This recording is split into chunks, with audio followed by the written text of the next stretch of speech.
Blessings, everyone, and welcome back to Expressions of Faith. If you are new here, welcome. And if you are new, please hit that subscribe button and join the Expressions of Faith family. It would bring my heart so much joy. Thank you guys so much for joining me today. I hope you enjoyed the video. Today I'm doing week 2 of Illustrated Faith Truth Camp.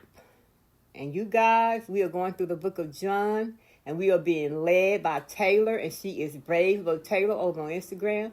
And y'all, when I tell you this woman here, she is called, set apart, and anointed to teach the Word of God. It is so good. So let's start week 2 of Truth Camp.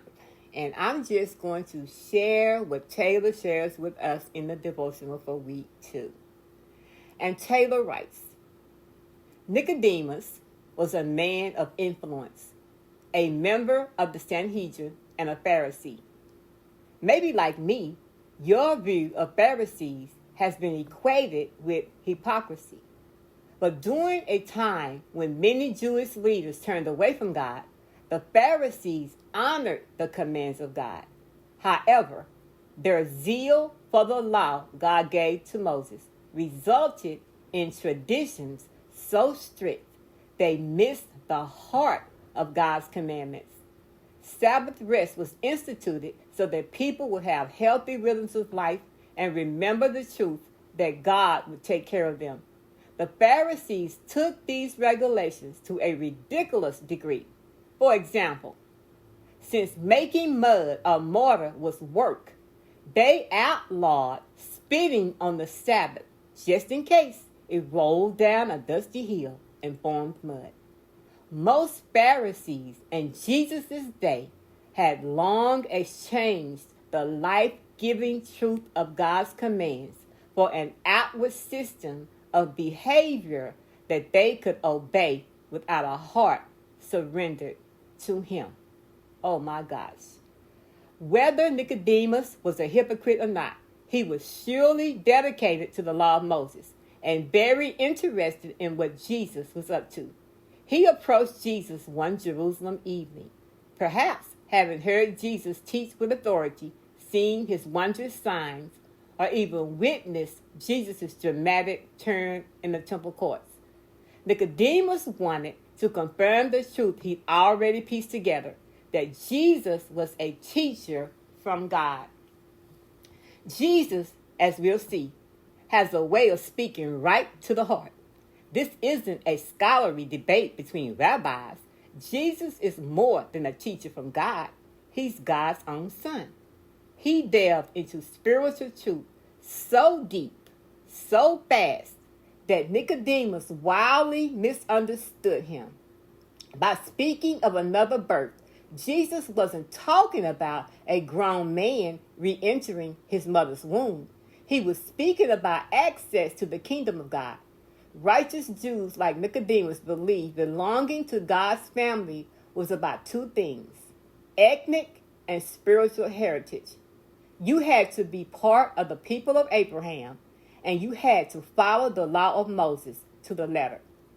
Life with God and in His kingdom is available to everyone, every tribe and nation. And this new life in God is spirit-initiated. Look back at John chapter 1, verses 12 and 13. The right to become God's children comes through God's will and faith in Jesus.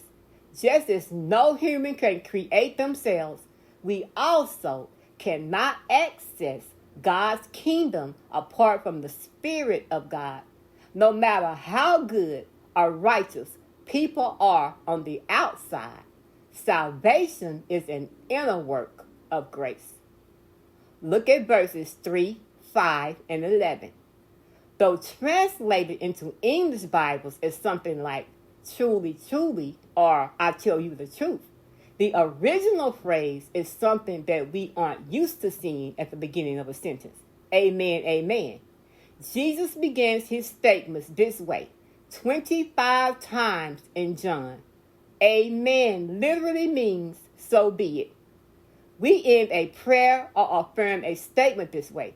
But when Jesus led with amen, It isn't agreement he's indicating, but truth. He was declaring a verifiable message that he has the special authority and knowledge to give. We should pay close attention and be ready to respond to whatever truth follows a double amen. And holy moly, we must respond. This is the good news, the way to a real and forever life with God. John 3:16, for peace sake. The testimony of Jesus turned the tables on the Pharisaic system of self-righteous rule-keeping. God is not a demanding taskmaster, but a good father. No earthly pedigree or religious performance can secure a surrendered heart to the kingdom of God. Eternal life is a gift. Jesus displayed the reality of heaven to the world. Truly, truly, it was because of love that God sent his son. When John wrote about light and darkness in verses 19 through 21, I wonder if he might have been making a point about the cover of night which cloaked this encounter. A man of such prestige as Nicodemus could lose his power and position by becoming a disciple of Jesus. Many Pharisees loved their own traditions more than the truth, resulting in their ultimate rejection of Jesus. Legalism cannot abide the light of Christ. I do have some compassion for Nicodemus and the Pharisees.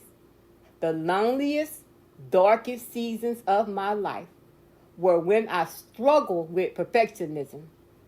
Every time I failed to measure up, I assumed God was angry, disappointed, and couldn't love me. I needed to try harder, be better. When we think we can earn God's favor, we render ourselves unable to accept his grace. Jesus did not come to condemn, but to save. Hallelujah. The verdict upon our lives is not dependent on merit, but upon the love of God. Just as Jesus met Nicodemus truthfully, Jesus would gently confront our misconceptions about God if we but come to him, believing that we are loved by God as he draws us out from the shadows and into his grace. Living in the light means walking in this truth. For God so loved the world, he sent his one and only Son, that whoever believes in him will not perish, but have new and everlasting life. Can I get an amen? Amen. Hallelujah. Hallelujah. Thank God for Jesus Christ. For God so loved the world that he gave his only begotten Son, that whosoever believeth in him shall not perish, but have everlasting life. I pray you guys enjoyed the devotional content. I pray you enjoyed the video. If you did, please give it a thumbs up. Hit that notification bell. But most of all, hit that subscribe button and join the Expressions of Faith family. And remember that it is all about Jesus. It is all about him. I love you guys with the love of the Lord. Until next time, enjoy the rest of the video. Bye-bye.